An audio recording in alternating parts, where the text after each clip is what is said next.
वैवाहिक जीवन में इतने दुख क्यों हैं? शादी के बाद जीवन इतना कठिनाइयों से क्यों भर जाता है? तो ऐसे में विचार आता है कि इससे तो योग का जीवन चुन लेते, संन्यास ले लेते। देखिए, शादी के बाद दुख, स्ट्रेस, परेशानियां, इस प्रकार की धारणा आपने खुद बना रखी है। आप इस धारणा से तेजी से चिपके हुए हैं। बेसिकली आपने अपना लाइफ पार्टनर क्यों चुना था, या आपको शादी की आवश्यकता क्यों थी? ऑफ कोर्स, सुख सुविधा पाने के लिए। ये चुनाव तो आप ही का था। आपने अपने साथी को चुनकर अपने साथी पर उपकार नहीं किया है, बल्कि आपने साथी को चुना ही इसलिए है ताकि आपको सुविधा हो सके, क्योंकि आपको उसकी जरूरत थी। जरूरतें कई तल पर होती हैं, जैसे आपकी शारीरिक जरूरतें, मानसिक जरूरतें, या फिर जरूरतें आपकी भावनात्मक रूप से। आपके ये तीन लालच, या कहूं सेल्फिशनेस, यही सभी मुसीबतों को दावत देती है। जब तक आपका पार्टनर आपकी ये सभी जरूरतें पूरी करता है, तब तक आपका जीवन सुखमय होता है। परंतु यह संभव नहीं है। आपकी सभी जरूरतों को पूरा नहीं किया जा सकता। जीवन का यही सत्य है। आपकी शादी के बाद आपके पार्टनर से शारीरिक, मानसिक या फिर भावनात्मक रूप से वो सुख नहीं मिलता। और जब आपकी जरूरतें पूरी नहीं होती, तब आप जिंदगी से परेशान हो जाते हैं और वह सुख ढूंढने के लिए आध्यात्म का मार्ग चुनते हैं। आपका मन अशांत होता है, बेचैन होता है, तो कहीं से सुन लेते हैं कि मेडिटेशन करने से मन शांत हो जाता है। तो आप ध्यान शुरू करने लगते हैं और फिर आपका एक बड़ा लालच शुरू हो जाता है, परमात्मा को पाने का लालच।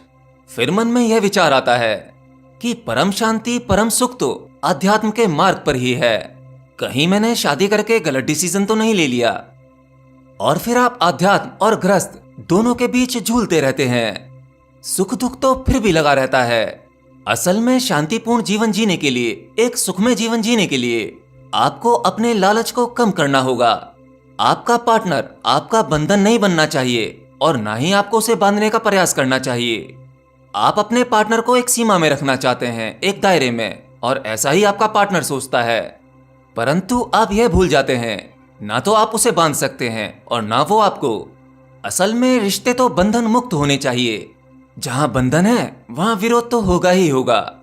इसीलिए मैंने कई बार देखा है, एक शादीशुदा व्यक्ति सीखते सीखते कभी कभी एक बात सीख जाता है, और वो है चुप रहना, विरोध न करना।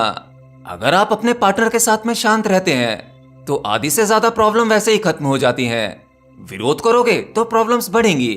तो कई जगहों पर शांत रहने में ज्यादा भलाई है। बाकी रही कंफ्यूजन की बात कि गृहस्थ के मार्ग पर चलें या फिर योग के मार्ग पर। देखिए, अगर आप एक मार्ग को छोड़कर दूसरे मार्ग पर जाएंगे, तो पहले वाले मार्ग का लालच आपके दिमाग में बना ही रहेगा। अगर संन्यास्त में जाएंगे तो गृहस्थ दिमाग में रहेगा, और अगर गृहस्थ पर चलेंगे तो गृहस्थ में दुख दर्द हैं, परेशानियां हैं, जिम्मेदारियां हैं। उन सबके स्ट्रेस की वजह से योग आपके दिमाग में रहेगा। तो इसलिए मेरा मानना है, मार्ग कोई सा भी हो, आपको योग साथ में रखकर चलना चाहिए। अगर आपका योग सदा रहेगा, तो मार्ग में कितने भी कांटे क्यों ना हो, कितनी भी अटकलें क्यों ना हो, योग की शक्ति से आप उस पर चलते जाएंगे।